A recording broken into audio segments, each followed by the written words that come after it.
अगला देखो, it could be yours if you had contacted me 3 weeks ago. अब यहाँ पे देखो, वैसे तो हम देखेंगे तो एगो लिखा हुआ है, एगो के साथ में पास्ट इंडेफिनिट टेंस लिखा हुआ है, तो ये ठीक है, लेकिन ध्यान से देखना, ये कंडीशन है, ये पास्ट की कंडीशन है। ये इफ क्लॉज लिखी ना, इफ क्लॉज, तो अगर हमने यहाँ पे इफ क्लॉज लिखी है तो इसका मतलब ये सिचुएशन पास्ट का इमेजिनेशन है, ये पास्ट की कंडीशन है। जब हम कोई पास्ट की कंडीशन या पास्ट की सिचुएशन को इफ के साथ लिखते हैं तो हमें हैड प्लस थर्ड फॉर्म लिखना पड़ता है, ठीक है।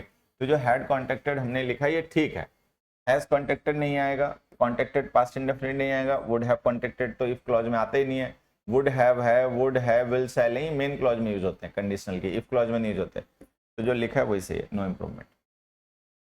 तो जो हमारी इफ क्लॉज होती है ना बच्चे, उसमें अगर हम पास्ट का कोई सिचुएशन इमेजिन करें तो उसको हमें हेड प्लस वर्ब के थर्ड फॉर्म ही लिखना चाहिए, ठीक है। कई बार हमसे गलती क्या हो जाती है, हम एगो को देखकर वहां पे पास्ट इंडेफिनिट लिख देते हैं और हम भूल जाते हैं कि ये जो हमने लिखा है ना, पास्ट सब्जेक्टिव मूड है, ये पास्ट इंडेफिनिट टेंस नहीं है। बच्चा क्या करता है, वो कंफ्यूज हो जाता है। कंडीशनल में पढ़ा था ना कि इफ क्लॉज में जो हम लिखते हैं वर्ब्स वो सब्जेक्टिव मूड होती हैं, ठीक।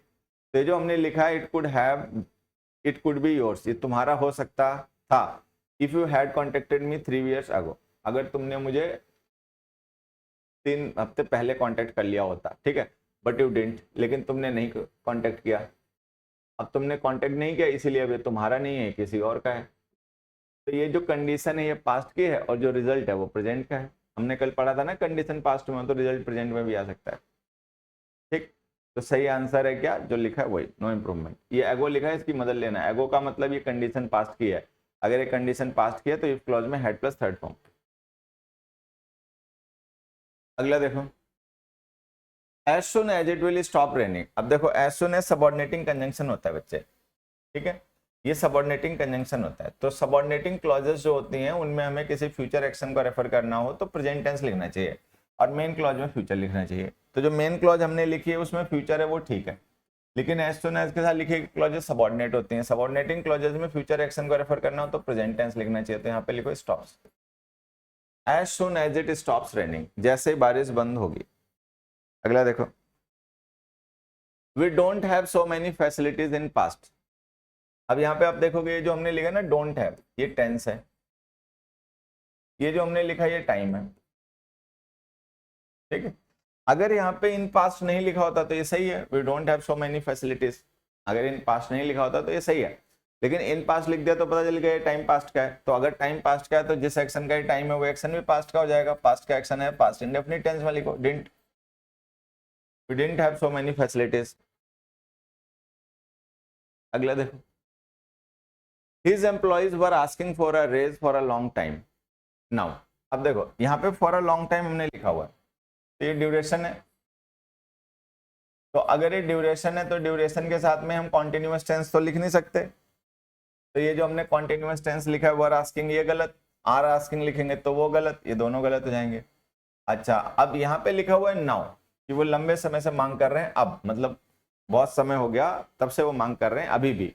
नाउ का मतलब ये सिचुएशन अभी भी एग्जिस्ट करती है। अगर ये सिचुएशन अभी भी एग्जिस्ट करती है तो पास्ट इंडेफिनिट टेंस में आप नहीं लिख सकते। आपका आंसर हो जाएगा हैव बीन आस्किंग।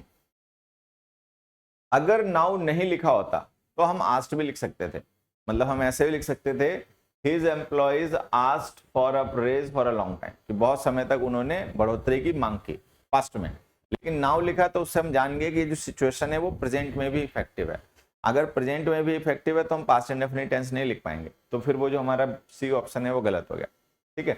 और ये दोनों ऑप्शन इसलिए गलत हो गए क्योंकि ड्यूरेशन के साथ हम कॉन्टिन्यूअस टेंस नहीं लिखते। ड्यूरेशन के साथ या तो इंडेफिनिट टेंस आता है या परफेक्ट आता है, परफेक्ट कॉन्टिन्यूअस आता है, ठीक है। अगला देखो, my friend has been ready for the party since he has received the invitation. अब हमने पढ़ा है कि सिंस का यूज जब भी हम करते हैं किसी टाइम पॉइंट को लिखने के लिए, मान लो हम सिंस के साथ में कोई टाइम पॉइंट मेंशन कर दें कि मेरा फ्रेंड जो है वो तैयार है पार्टी के लिए। कब से तैयार है, जब से उसको इन्विटेशन मिला। तो ये जो सिंस है ये प्रेपोजिशन हो गया। अब हमें पता है कि सिंस को जब हम एज अ प्रेपोजिशन यूज करते हैं तो उसके साथ लिखे गए टाइम के पॉइंट हमेशा पास्ट के होते हैं। अगर हम किसी एक्शन को लिखेंगे टाइम पॉइंट बना के सिंस के साथ में तो वो भी पास्ट का होगा। पास्ट का होगा तो उसको पास्ट इंडेफिनिट टेंस में लिखना पड़ेगा। Since he received the invitation, जब से उसको इन्विटेशन मिला। तो इन्विटेशन कहाँ मिला होगा, पास्ट में। रेडी वो तब से पार्टी के लिए हो गया। तो सिंस के साथ लिखे गए टाइम के पॉइंट्स जो होते हैं वो पास्ट के होते हैं, ठीक है। अगर हम किसी एक्शन का यूज करें टाइम के उस पॉइंट को रेफर करने के लिए तो वो भी पास्ट का होगा, पास्ट इंडेफिनिट टेंस में लिखना।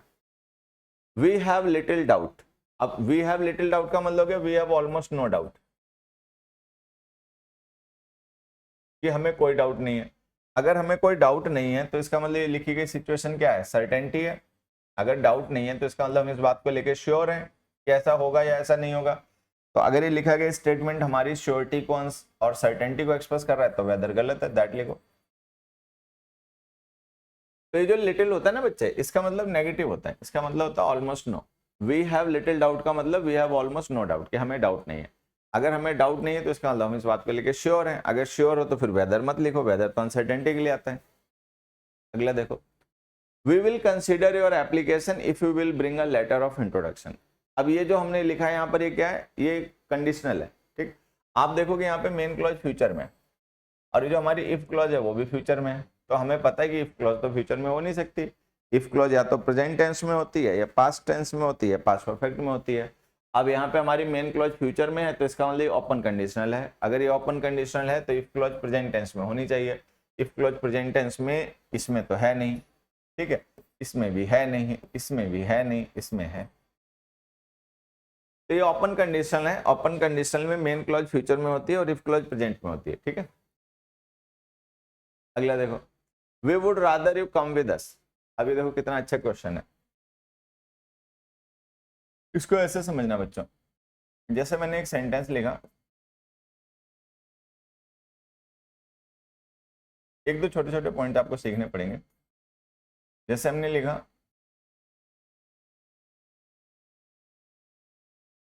आई would rather prefer to stay alone.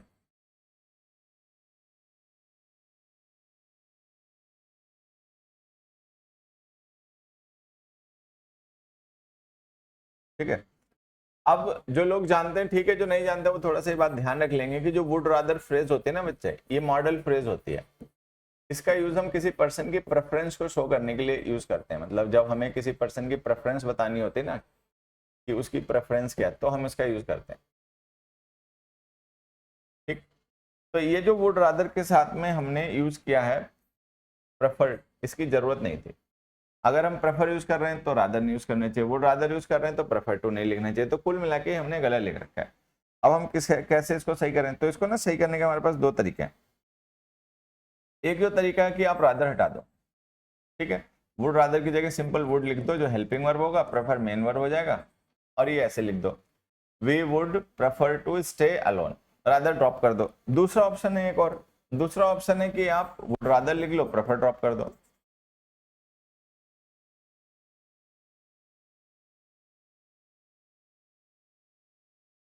I would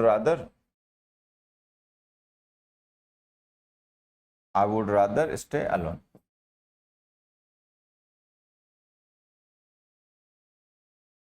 ठीक है, ऐसे लिख दो।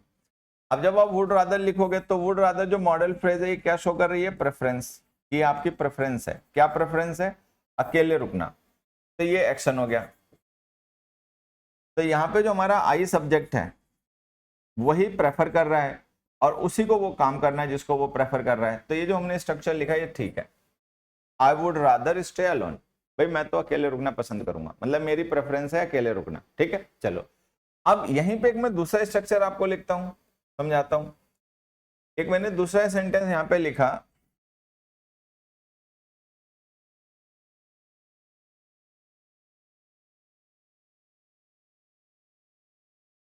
आई वुड रादर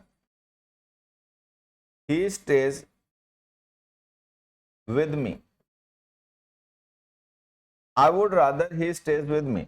अब देखो वुड रादर जो मॉडल फ्रेज होती है प्रेफरेंस शो करती है, ठीक है। तो यहाँ पे प्रेफरेंस किसकी है, आई की। क्या आई की प्रेफरेंस है कि जो ही है वो मेरे साथ रुके। तो यहाँ पे जो एक्शन है स्टेज, उसका डूअर कौन है, ही। तो अब ये डिफरेंस समझना, यहां पर आई प्रेफर कर रहा था कि वो अकेले रुकेगा, तो ठीक है वो प्रेफर कर रहा था अकेले रुकना तो वो रुक भी सकता है। लेकिन यहाँ पर आई ये प्रेफर कर रहा है कि ही जो है वो उसके साथ रुके। तो अगर आई ऐसा चाहता है कि ही उसके साथ रुके तो इसका मतलब है ही उसके साथ नहीं रुक रहा होगा, क्योंकि अगर ही उसके साथ रुक रहा होगा तो वैसा चाहेगा क्यों ही उसके साथ रुके। तो इसका अंडरस्टूड मीन हो गया but he doesn't. I would rather he stage with me but he doesn't, मैं चाहता हूँ वो मेरे साथ रुके, लेकिन अगर मैं ऐसा चाहता हूँ कि वो मेरे साथ रुके तो इसका मतलब वो कहीं और रुक रहा होगा। मैं ये नहीं चाहता, मैं चाहता हूँ कि मेरे साथ रुके लेकिन वो रुक कहीं और रहा होगा। तो लिखा गया स्टेटमेंट क्या हो गया, अनरियलिटी हो गया। ये मेरी विश हो गया ना, ये मेरी इमेजिनेशन हो गया, मेरी विश हो गया, ये रियलिटी तो है नहीं। अगर ये रियलिटी नहीं है तो पास्ट सब्जेक्टिव मूड में लिखो स्टेड। तो आंसर ही है आई would rather he stayed with me.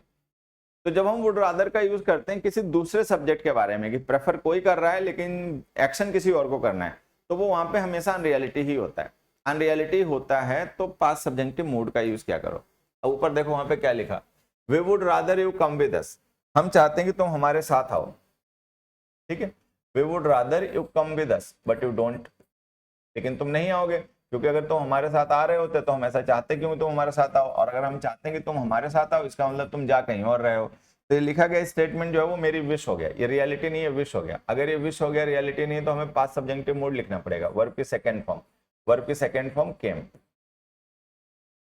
तो ये जो वुड रादर जब हम लिखते हैं ना, तो अगर हम इसके बाद में सब्जेक्ट चेंज कर दें एक्शन का तो वो हमेशा इमेजिनेशन या अनरियलिटी हो जाता है। तो उसको पास्ट सब्जेक्टिव मूड में लिखा करो, जैसे हम इट इज हाई टाइम के साथ लिखते हैं, एज इफ के साथ लिखते हैं, एज दो के साथ लिखते हैं। ठीक है, चलो आगे बढ़िए। I wish I have some idea when the guest will arrive. अब कोई पर्सन कह रहा है कि काश मुझे पता होता है गेस्ट कब आएंगे। तो ये उसको पता नहीं है, उसको आइडिया वाइडिया है नहीं, लेकिन वो चाहता है कि उसको काश पता होता। हमें कैसे पता है कि इसको नहीं पता है, क्योंकि आई विश लिखा हुआ है। तो अगर आई विश लिखा हुआ है तो इसका मतलब वो पर्सन ऐसा इमेजिन कर रहा है। तो अगर ये इमेजिन कर रहा है तो पास्ट सब्जेक्टिव मूड लिखो had. I wish I had some idea, understood mean हो जाएगा but I don't have. I wish I had some idea but actually I don't have any idea. अगला देखो, 3 years have elapsed since I had gone to the city। अब देखो यहाँ पे हमने since का जो यूज किया हुआ है, जब preposition यूज किया है, इसके साथ हम टाइम पॉइंट लिख रहे हैं। कोई पर्सन कह रहा है कि 3 साल बीत चुके हैं। कब से 3 साल बीत गए, पास्ट में कुछ हुआ होगा तब से। तो हम since के साथ यहाँ पे पास्ट के एक टाइम पॉइंट को इंट्रोड्यूस कर रहे हैं। तो हमें पता है कि since के साथ लिखे गए टाइम के पॉइंट हमेशा पास्ट के होते हैं। अगर हम किसी एक्शन को यूज करें उस टाइम पॉइंट को रेफर करने के लिए तो एक्शन भी पास्ट का होगा, तो पास्ट इंडेफिनिट टेंस में लिखना पड़ेगा। ये हैड गॉन लिखा हुआ है, गलत। ये प्रेजेंट परफेक्ट लिखा हुआ है, गलत। ये पास्ट इंडेफिनिट पैसिव में लिखा हुआ है, गो वर्ब का पैसिव बन नहीं सकता, तो गलत। ये आंसर। गो वर्ब जो होती है ना बच्चे, वो इंट्रांसिटिव होती है, उसका पैसिव नहीं बनता है, ध्यान रखना। वॉज और गो जो दोनों वर्ब होती हैं वो दोनों इंट्रांसिटिव होती हैं। तो हमारा आंसर हो जाएगा went. 3 years have elapsed since I went to the city। They hadn't realized that their luggage had been stolen। अब किसी पर्सन को रियलाइज नहीं हुआ कि उनका लगेज चोरी हो गया। तो लगेज चोरी हुआ होगा पास्ट ऑफ पास्ट में, रियलाइज होता है बाद में। तो जो काम बाद में होता है उसको हम लिखते हैं पास्ट इंडेफिनिट में, जो पहले हो जाता है उसको लिखते हैं पास्ट परफेक्ट में। तो ये जो हमने पास्ट परफेक्ट में लिखा ये ठीक है, ये जो पास्ट इंडेफिनिट में नहीं लिखा ये गलत है। तो लिखो डिडंट रियलाइज। रियलाइज बाद में होता है और जो हो चुका होता है वो पहले हो जाता है। ठीक है, तो उसको हम लिखते हैं पास्ट परफेक्ट में। रियलाइज होता है बाद में तो उसको हम लिखते हैं पास्ट इंडेफिनिट में। अगला देखो, we demand that this decision has been taken back by the state government. अब हम कह रहे हैं कि भाई हमारी डिमांड है, क्या डिमांड है, ये जो डिसीजन है ये स्टेट गवर्नमेंट के द्वारा बैक लिया जाए। तो ये इनडायरेक्ट डिमांड हो गई, ये इनडायरेक्ट डिमांड हो गई। तो अगर ये इनडायरेक्ट डिमांड हो गई तो इसको हमें प्रेजेंट सब्जेक्टिव मूड में लिखना पड़ेगा। प्रेजेंट सब्जेक्टिव मूड वर्ब की बेस फॉर्म होती है, प्रेजेंट सब्जेक्टिव मूड वर्ब की बेस फॉर्म होती है। तो वर्ब की बेस फॉर्म लिखोगे तो हैज बीन हट जाएगा, उसकी जगह बी आ जाएगा, be taken back. We demand this decision be taken back by the state government. भाई हम डिमांड करते हैं कि स्टेट गवर्नमेंट इस डिसीजन को बैक ले। अगला देखो, the poor man requested the shopkeeper that he has given him something to eat. Poor man ने शॉपकीपर से रिक्वेस्ट किया, क्या रिक्वेस्ट किया, कि वो उसको कुछ खाने के लिए दे। तो ये इनडायरेक्ट रिक्वेस्ट हो गई। पुअर मैन ने ऐसा उससे कहा कि वो उसको कुछ खाने को दे दे। अब उसने खाने को दिया या नहीं दिया वो हमें नहीं पता, लेकिन पुअर मैन ने रिक्वेस्ट ये करी थी। तो प्रेजेंट सब्जेक्टिव मूड लिखना पड़ेगा। प्रेजेंट सब्जेक्टिव मूड लिखोगे तो वर्ब की बेस फॉर्म आएगी। प्रेजेंट सब्जेक्टिव मूड में वर्ब की बेस फॉर्म आएगी। तो लिखो गिव, गिव गेव नहीं, ये इनडायरेक्ट रिक्वेस्ट है बच्चे। The poor man requested the shopkeeper, poor man ने रिक्वेस्ट की शॉपकीपर से, तो उसने दिया या नहीं दिया हमें वो नहीं पता, लेकिन हमें ये पता है कि उसने ये रिक्वेस्ट की थी, तो इनडायरेक्ट रिक्वेस्ट है, तो प्रेजेंट सब्जेक्टिव मोड लिखो, वर्ब की बेस्ट फॉर्म गिव। अगला देखो, since time immemorial, time immemorial जो होता है वो इंडेफिनिट टाइम होता है, ना वो कोई डेडिकेटेड पॉइंट होता है, ना कोई डेडिकेटेड ड्यूरेशन होता है, तो उसके साथ सिंस नहीं फ्रॉम का यूज किया, पढ़ाया था क्लास में, फ्रॉम टाइम इमेमोरियल।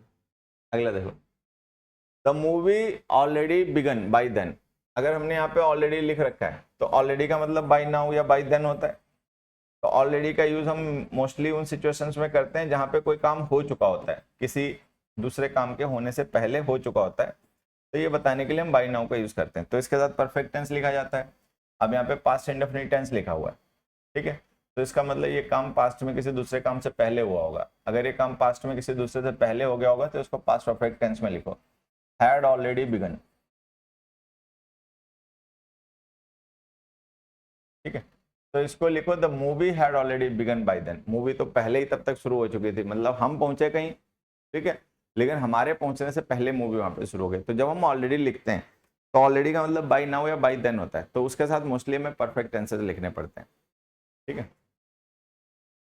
अगला देखो, I was convinced that the only thing that I ever wanted to do is to write novels, कि मैं इस बात को लेकर कन्विंस था, तो ध्यान से देखो, ये जो आपकी मेन क्लॉज है ना ये पास्ट में, अगर आपकी मेन क्लॉज पास्ट में तो आगे आप जो भी कोऑर्डिनेट या सबऑर्डिनेट क्लॉज लिखोगे वो पास्ट की हो जाएंगी, ठीक है, तो यहाँ पे देखो ये हमने इज लिख रखा है, ये पास्ट तो नहीं है, तो ये गलत, ठीक है, यहाँ पे वांट लिख रखा है, ये गलत, ठीक है, यहाँ पे इज लिख रखा है, ये गलत, ये आंसर। अगर हमारी मेन क्लॉज पास्ट में हो, ठीक है, अगर हमारी मेन क्लॉज पास्ट में हो तो जो उसके लिए आप कोऑर्डिनेट या सबऑर्डिनेटिंग क्लॉज लिखोगे वो भी पास्ट की होगी, अगर वो पास्ट की होगी तो उसमें प्रेजेंट तो आएगा नहीं, तो ये इज गलत, ये वांट गलत, ये इज गलत, ये सब गलत हो गए, बस एक ही ऑप्शन है जो सही हो सकता है वो है बी, क्योंकि यहाँ पे मेन क्लॉज पास्ट में ना, तो सारी क्लॉजेज आगे की पास्ट में लिखनी पड़ेंगी, तो बी ऑप्शन आंसर है, ठीक है। अगला देखो, when we reach there it will have been raining since morning, तो अब देखो ये जो हमने सिंस मॉर्निंग लिखा है ना बच्चे, ये मॉर्निंग फ्यूचर का टाइम है, ये मॉर्निंग अभी की नहीं है, पास्ट की नहीं है, ये फ्यूचर की है। हमने पढ़ा है कि सिंस के साथ लिखे गए जो टाइम एक्सप्रेशंस होते हैं, ठीक है, वो पास्ट के होते हैं, लेकिन चूंकि यहाँ पे जो हमने टेंस लिखा है ये फ्यूचर परफेक्ट कॉन्टिन्यूअस है, तो इसका मतलब बारिश हो रही होगी फ्यूचर में, तो फ्यूचर के पॉइंट्स के लिए सिंस नहीं यूज होता है, सिंस की जगह फ्रॉम लिखा करो, ये क्लास में भी हमने पढ़ा होगा, तो फ्यूचर में सिंस की जगह फ्रॉम का यूज किया करो, सिंस का यूज केवल उन्हीं पॉइंट्स के लिए किया जाता है जो पास्ट के हों। अगला देखो, before the sunset the work had completed, इसका आंसर सभी लोग अपने आप बताओ, ये जो क्वेश्चन लिखा है ना बच्चों इसका आंसर अपने आप बताओ एक बार, सभी लोग बताएंगे।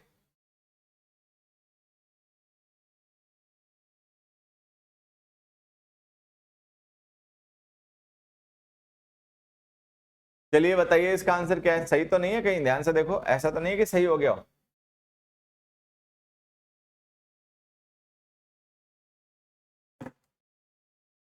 जैसे हमने लिखा बिफोर द सनसेट, सनसेट हुआ उससे पहले, द वर्क हैड कंप्लीटेड, काम पूरा हो गया, तो सनसेट हुआ पास्ट में, काम पूरा हो गया उससे भी पास्ट में,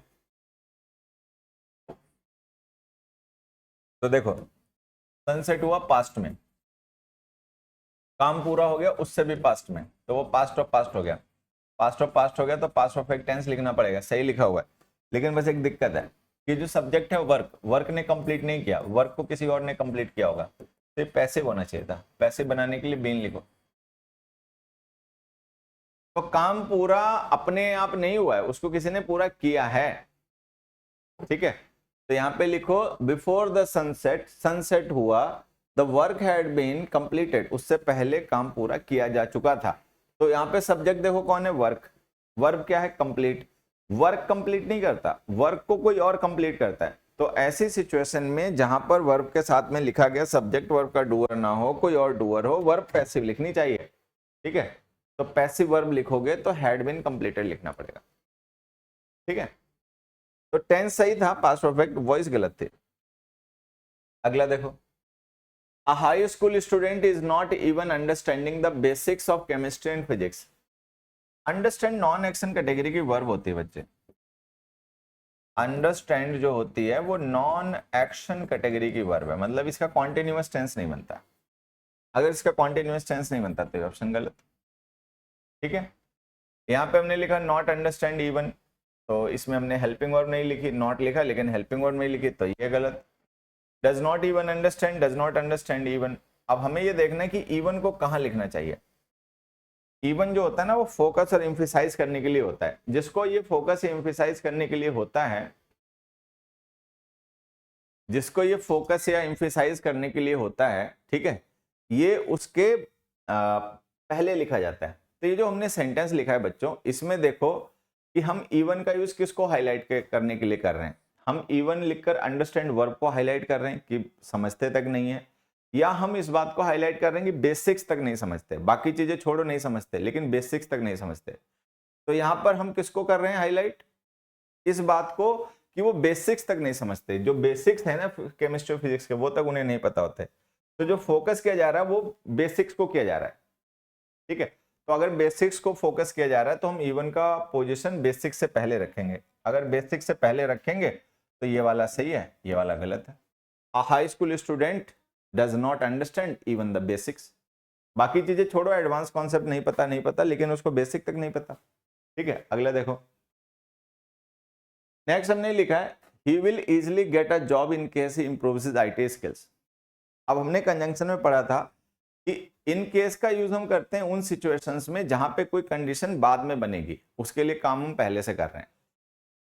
इफ का यूज हम करते हैं उन कंडीशंस में जहां पर कोई पहले कंडीशन हो जाती है फिर बाद में उसका रिजल्ट आता है।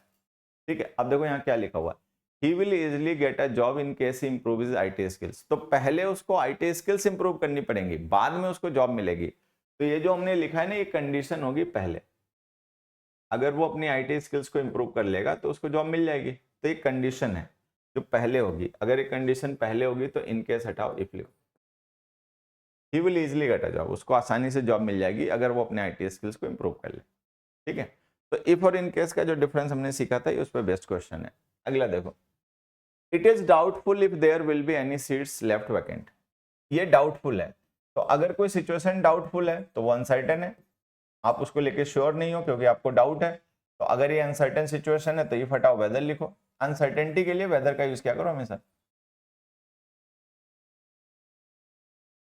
अगला देखो,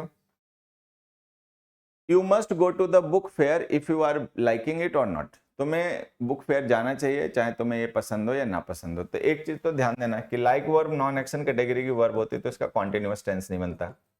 लाइक वर्ब जो होते हैं ना बच्चे, नॉन एक्शन कैटेगरी की वर्ब होती है तो उसका कॉन्टिन्यूअस टेंस नहीं बनता। तो जो हमने लाइकिंग लिखा है ना वो गलत। ठीक, अब उसके बाद में देखो हमने यहाँ पे लिखा और, पसंद हो या नहीं पसंद हो। ठीक, तो उसके साथ में इफ नहीं आएगा तो ये गलत हो गया। अब हमने लिखा you must go to the book fair, कि तुम्हें बुक फेयर जाना चाहिए। Although you like it, although मतलब जो है वो रिजल्ट के लिए यूज होता है, कंडीशन के लिए यूज होता है, तो ये कंजंक्शन गलत है। इफ यू लाइक इट, अगर तुम्हें पसंद है। वेदर यू लाइक इट, चाहे पसंद हो या ना पसंद हो। तो देखो अब हम किसी पर्सन से कह रहे हैं if you must go to the book fair whether you like it. तो अगर वेदर आप लिख दोगे तो ये कंडीशन नहीं बनेगा। अब हम किसी पर्सन को कह रहे हैं कि उसको बुक फेयर जाना चाहिए अगर उसको पसंद है। ठीक है, अगर उसको पसंद है जाना तो उसको जरूर जाना चाहिए, नहीं पसंद है तो ना जाए। हम किसी को फोर्स नहीं कर सकते बुक फेयर में जाने के लिए कि तुम्हें बुक फेयर जाना ही है, कंपेल नहीं कर सकते इस तरीके की सिचुएशन में। तो अगर कंपेल नहीं कर सकते तो कोई पर्सन वहां तभी जाए जब उसका अपना मन हो। इफ यू लाइक इट, तो ऑप्शन बी हमारा आंसर है। इफ यू लाइक इट, अगर आपको पसंद है तो जरूर जाओ, नहीं पसंद है कोई बात नहीं, अपना यहीं रुको। अगला देखो, दे suggested that each player does is best on the field. उन्होंने सजेस्ट किया, क्या सजेस्ट किया, that each player does is best. तो ये इनडायरेक्ट सजेशन हो गया।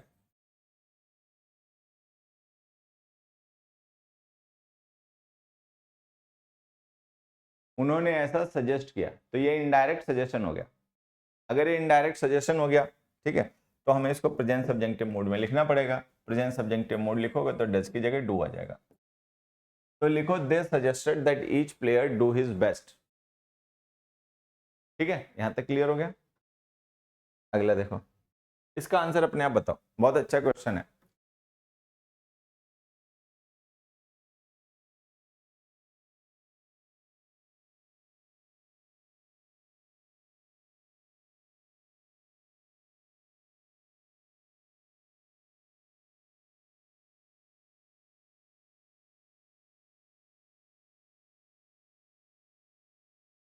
अब यहां देखो, ये जो हमने कट लिखा है ना बच्चे, कट की फर्स्ट सेकंड थर्ड तीनों फॉर्म कट होती हैं, ठीक है, कट कट कट होता है, सबको पता ही होगा।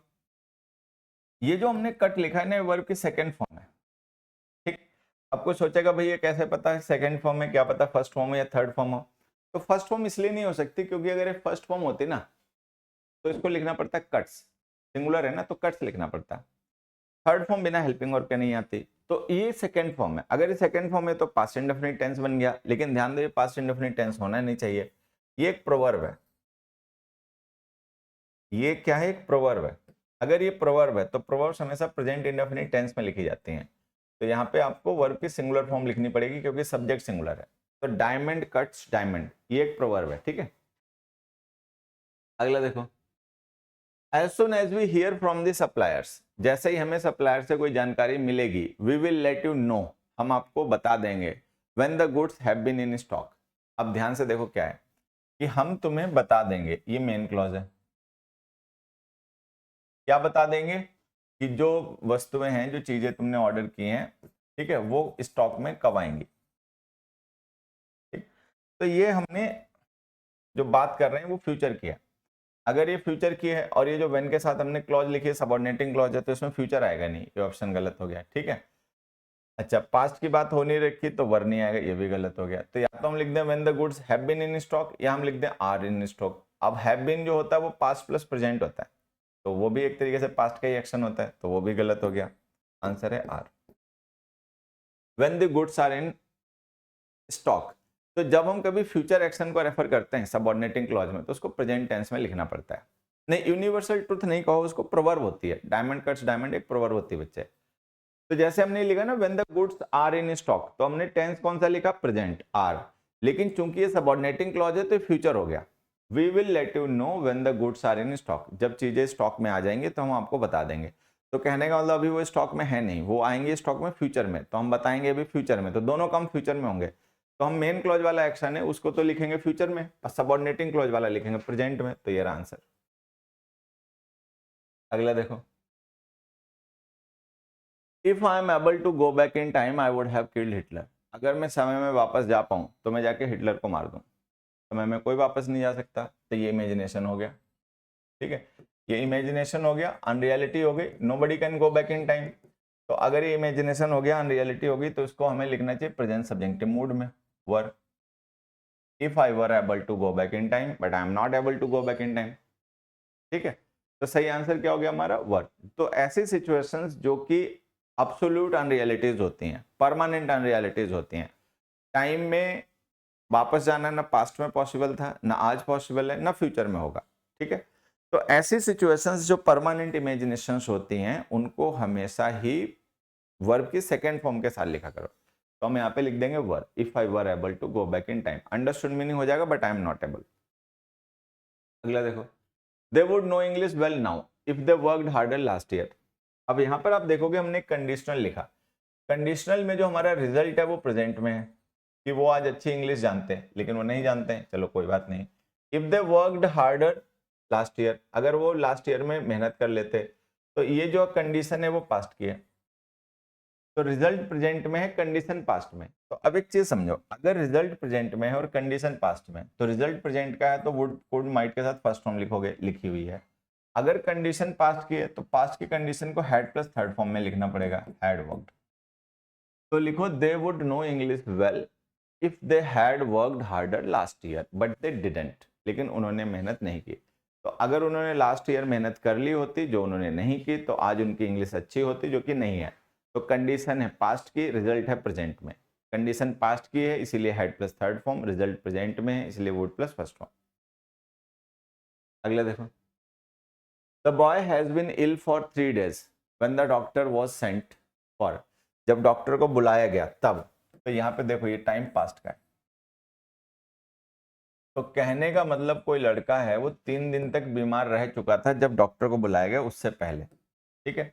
तो डॉक्टर को बुलाया गया पास्ट में, तो बीमार रहने वाला काम हो चुका होगा 3 दिन तक उससे भी पास्ट में, तो ये क्या हो गया, पास्ट ऑफ पास्ट। क्योंकि डॉक्टर को बुलाया गया पास्ट में, तो बच्चा बीमार उससे पहले रहा होगा, तो वो हो गया past of past. Past of past हो गया तो प्रेजेंट परफेक्ट टेंस आएगा नहीं, ये गलत।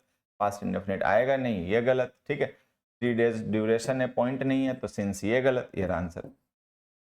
The boy had been ill for 3 days, 3 दिन से बच्चा बीमार था जब डॉक्टर को बुलाया गया। तो डॉक्टर को बुलाया गया पास्ट में, बच्चा बीमार था उससे भी पहले, तो वो पास्ट ऑफ पास्ट हो गया। पास्ट ऑफ पास्ट हो गया तो हमने पास्ट परफेक्ट टेंस लिख दिया। अगला देखो, as long as it will rain, as long as subordinating conjunction होता है, ठीक है।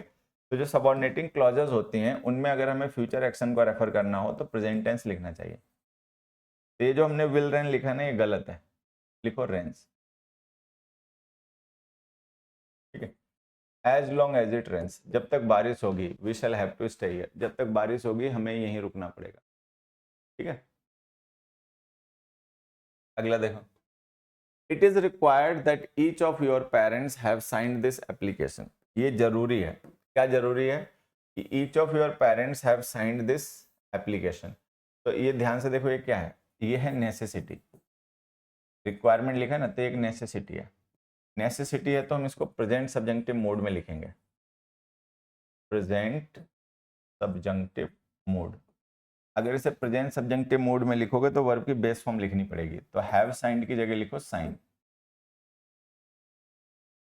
हैव साइंड की जगह लिखो साइन। अगला देखो, all members of this family, all members of his family insisted that he drop his plan of going abroad. उसके परिवार के सभी लोगों ने इंसिस्ट किया, क्या इंसिस्ट किया, कि वो बाहर जाने का अपना प्लान ड्रॉप कर दे। तो ध्यान से देखो, ये क्या है, ये है इनडायरेक्ट डिमांड, कि उसके परिवार के सभी लोगों ने ऐसी डिमांड की, क्या डिमांड की, कि वो अपना विदेश जाने का प्लान छोड़ दे। तो ये प्रेजेंट सब्जेक्टिव मूड में लिखना पड़ेगा। प्रेजेंट सब्जेक्टिव मूड वर्ब की बेस फॉर्म होती है, तो जो हमने ड्रॉप लिखी वो बेस फॉर्म ही है, वो सही है। बाकी ये ड्रॉप है, ड्रॉप से, विल ड्रॉप है, ये सब गलत है, ठीक है। आगे देखें, we would be a developed country today if we got freedom in 1857। अब यहाँ पे देखो, ये जो हमने लिखा ना, we would be a developed country, तो ये हमारी जो अनरियलिटी है वो प्रेजेंट की है। We would be a developed country today, आज हम विकसित देश होते, बट वी आर नॉट, लेकिन हम नहीं है। चलो ठीक है, नहीं है, कोई बात नहीं। किस कंडीशन में होते, if we got freedom in 1857, अगर हमें आज़ादी मिल गई होती, कहाँ, पास्ट में। तो हम देख रहे हैं कि इफ के साथ जो हम कंडीशन लिख रहे हैं वो पास्ट की है, 1857 लिखा है ना, रिजल्ट उसका प्रेजेंट में। तो अगर रिजल्ट प्रेजेंट में है तो वुड के साथ फर्स्ट फॉर्म सही लिखी हुई है, लेकिन अगर कंडीशन पास्ट की है तो हैड प्लस थर्ड फॉर्म लिखना चाहिए। पास्ट की कंडीशंस के लिए हैड प्लस थर्ड फॉर्म, तो लिखो had got. If we had got freedom in 1857, अगर हमें 1857 में आज़ादी मिल गई होती तो। अब ध्यान से देखो, we would be a developed country but we are not, यहाँ पे अंडरस्टूड मीनिंग क्या है, बट वी आर नॉट, लेकिन हम है नहीं डेवलप्ड कंट्री, तो ये प्रेजेंट की अनरियलिटी हो गई, ठीक है। If we had got freedom in 1857 but we didn't, अगर हमें 1857 में आज़ादी मिल गई होती लेकिन नहीं मिली आज़ादी। अगला देखो, they will by the picture if it impresses them. अब देखो, they will by the picture हमने लिखा, तो ये हमारी मेन क्लॉज है। मेन क्लॉज में आप देखोगे हमने फ्यूचर टेंस लिखा है, और ये हमारी इफ क्लॉज है। इफ क्लॉज में हमने पास्ट टेंस लिखा है, तो ये गलत हो गया। अब अगर आप वहां पे पास्ट लिखना चाहते हो तो यहाँ पे वुड बाय लिखो, अगर यहाँ पे विल बाय लिख रहे हो तो वहां पे इम्प्रेसेस लिखो। तो या तो इसको ओपन कंडीशन बनाओ या सेमी क्लोज कंडीशन बनाओ, ठीक है। तो अब होता क्या है, कि हमें अगर लगता है कि हम किसी सेंटेंस को दोनों तरीके से सही कर सकते हैं तो करेक्शन बाद वाला करना चाहिए, ठीक। तो अगर हम यहाँ पे वुड बाय लिख दें ये तब भी सही हो जाएगा, अगर इम्प्रेसेस लिख दें तो भी सही हो जाएगा। वुड बाय लिखेंगे तो सेमी क्लोज कंडीशन बनेगा, इम्प्रेसेस लिख देंगे तो ओपन कंडीशनल बनेगा। तो जब हमें पता है दोनों तरीके से सही हो सकता है तो करेक्शन बाद वाला करो। जब कभी ऐसा लगे कि हम किसी स्टेटमेंट को दो तरीके से सही कर सकते हैं और दोनों ही तरीके लॉजिकल हैं, ग्रामेटिकल हैं, तो करेक्शन बाद वाला किया करो, ठीक है। तो हम इसको ऐसे सही कर लेंगे। अगला देखो, it is necessary that every player will have enough rest before the crucial match. ये आवश्यक है, क्या आवश्यक है कि हर एक प्लेयर जो है वो क्रूशियल मैच से पहले प्रॉपर आराम करे। ठीक, तो ध्यान से देखो, ये जो लिखा है ना, every player will have enough rest before the crucial match, ये एक नेसेसिटी है। ये लिखा ना यहाँ पे, इट इज नेसेसरी। तो अगर ये नेसेसिटी है तो इसमें लिखी गई वर्ब जो है वो प्रेजेंट सब्जेक्टिव मोड में आएगी। प्रेजेंट सब्जेक्टिव मोड जो होता है वो वर्ब की बेस फॉर्म होती है।